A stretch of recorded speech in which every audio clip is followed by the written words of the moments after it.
about the first wife of legendary country music star Johnny Cash is available for anyone to stream. She was a very private person and was not prepared. There are love stories that the world chooses to remember, and then there are the ones that the world chooses to forget.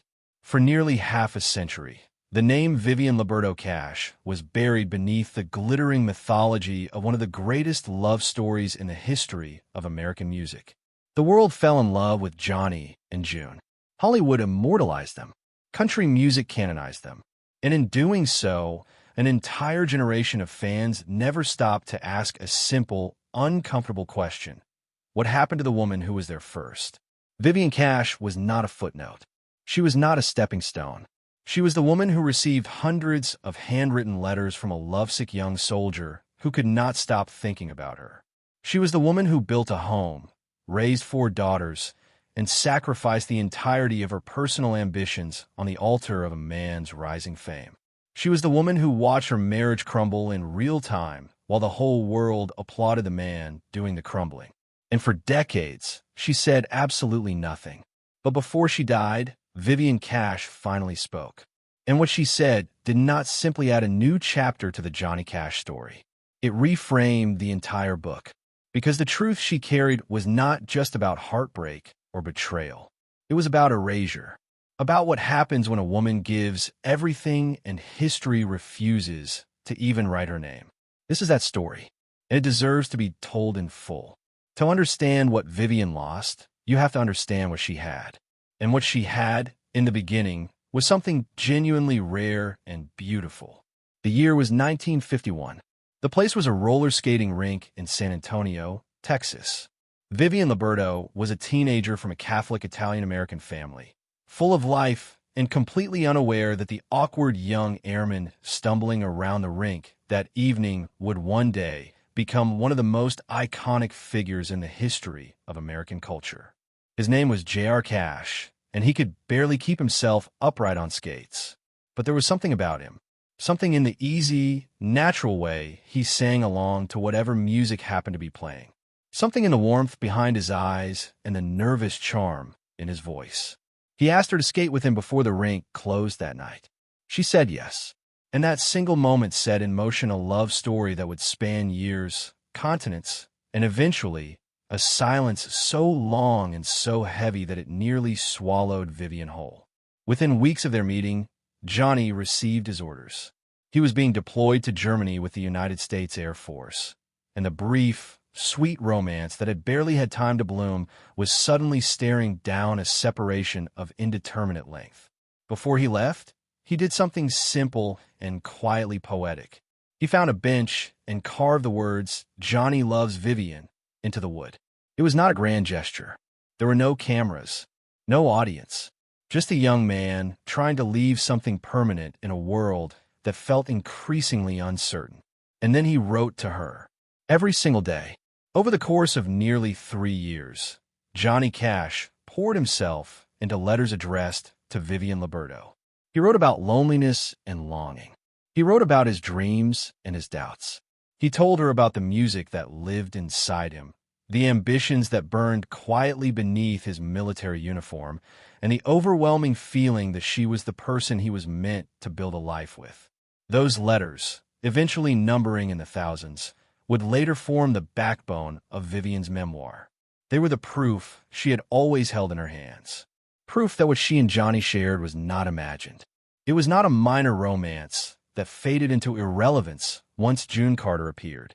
It was a deep, consuming, entirely real love. When Johnny returned from Germany on July 4th, 1954, Vivian was at the airport waiting. She later wrote about the moment he came walking toward her and she simply fell into his arms. There was nothing complicated about it. He was home. She was his. 1 month later, on August 7th, they were married at St. Anne's Catholic Church in San Antonio. Vivian Liberto became Vivian Cash. And for a brief, glittering moment, everything ahead of them looked like a promise waiting to be kept. The early years of their marriage were modest by any measure. Johnny took work selling appliances door to door in Memphis, a job he found thoroughly miserable. He was not built for salesmanship. He was built for stages and microphones and the particular electricity that happens when a voice like his connects with an audience. And slowly, inevitably, that electricity found its outlet. Through his brother Roy, Johnny met two musicians named Marshall Grant and Luther Perkins. The three of them began playing together informally, drawn together by a shared love of music and an instinct that something worthwhile was happening in the room whenever they played. Johnny eventually auditioned for Sam Phillips at Sun Records, the same label that had launched Elvis Presley into the stratosphere. He came home that day barely able to contain himself and told a pregnant Vivian the news that would change both of their lives forever. They were cutting a record. The song was called Cry, Cry, Cry, and Johnny had written it in roughly 15 minutes. Just like that, Johnny Cash and the Tennessee Two were on the map. And not long after, with the release of I Walk the Line in 1956, they were everywhere. The song itself had a deeply personal origin. When Vivian asked Johnny how he handled the temptations that came with life on the road, the adoration of female fans, the constant opportunities for a man to stray, he told her that he would walk the line for her. Something in that phrase sparked something creative in him, and he asked her to help him write down lyrics during a car ride. The result was one of the most recognizable songs in country music history. A song about fidelity. A song that, given everything that would come later, carries a devastating irony. Fame, once it arrived, did not settle gently over their household. It came in fast, and it changed things immediately. The Cash family moved to California, first in Encino and later to Casitas Springs in Ventura County. From the outside, the life they were living looked extraordinary. Johnny Cash was becoming a legend. His name was on the radio, on marquees, on the lips of fans across the country. Vivian was married to one of the most famous men in America. But inside the walls of their home, something else was happening entirely. The pills came first, or at least that is when Vivian noticed them. Amphetamines, barbiturates, whatever combination kept Johnny moving through punishing tour schedules or brought him back down after days of artificial wakefulness. The drinking, which had appeared in his letters from Germany as something he acknowledged and promised to stop, accelerated in step with the drug use. The man who had written to Vivian calling such substances filthy and dirty, promising her that he would never allow them to destroy what they had, was now thoroughly in their grip. Vivian watched it happen and found herself helpless against it. She tried reasoning with him. She tried patience.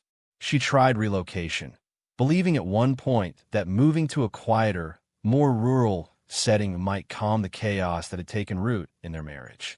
But there was no geography that could fix what was happening. Johnny's behavior during the years the family spent in Casitas Springs became the stuff of local legend, and not in any way that reflected well on him or on the stability of the Cash household. Drinking binges, erratic behavior, run-ins with law enforcement, and the constant, grinding anxiety of never quite knowing where he was or what state he was in when he got there. His daughter Cindy Cash later recalled the particular quality of silence that settled over their home during those years. Not peaceful silence.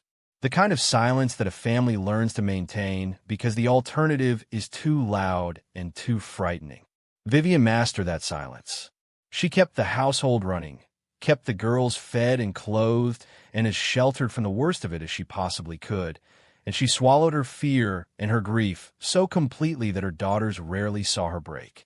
That discipline, that refusal to collapse, would later be interpreted by some as coldness. It was not coldness. It was the only armor she had. In 1965, Johnny Cash inadvertently started a wildfire near Fillmore, California. The blaze consumed more than 500 acres before it was brought under control. The responding fire officer found Johnny in a state that suggested he was far from sober, unable to walk steadily, and largely incoherent. The financial liability from the incident ran into the tens of thousands of dollars. It was in many ways a public symbol of everything that Vivian had been privately managing for years. The uncontrollable nature of the man she had married. The unpredictability.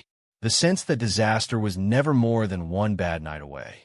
Through all of it, she stayed. Because she had made a promise. Because she still loved him.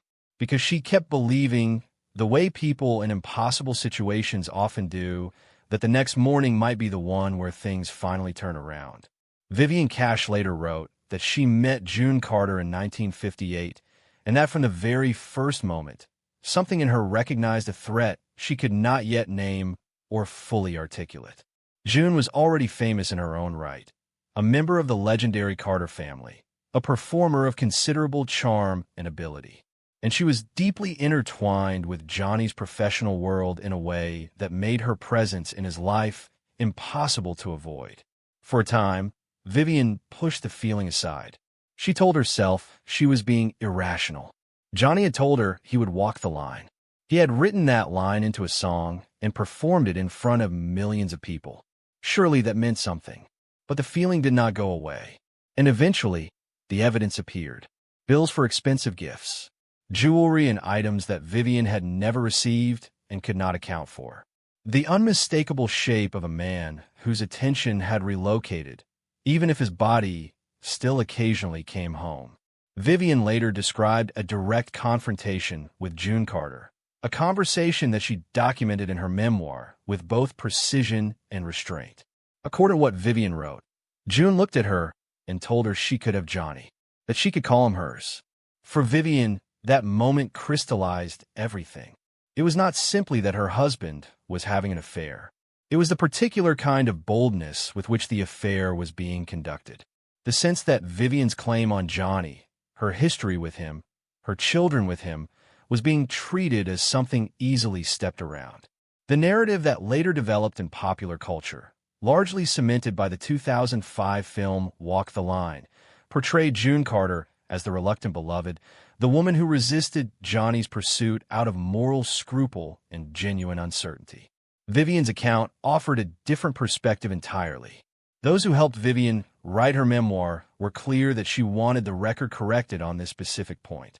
She did not present it with bitterness as her primary tone, but she presented it with clarity. She had lived through it. She knew what she had witnessed.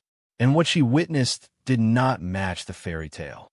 There was an additional layer of pain that Vivian carried for years, one that went beyond the affair itself.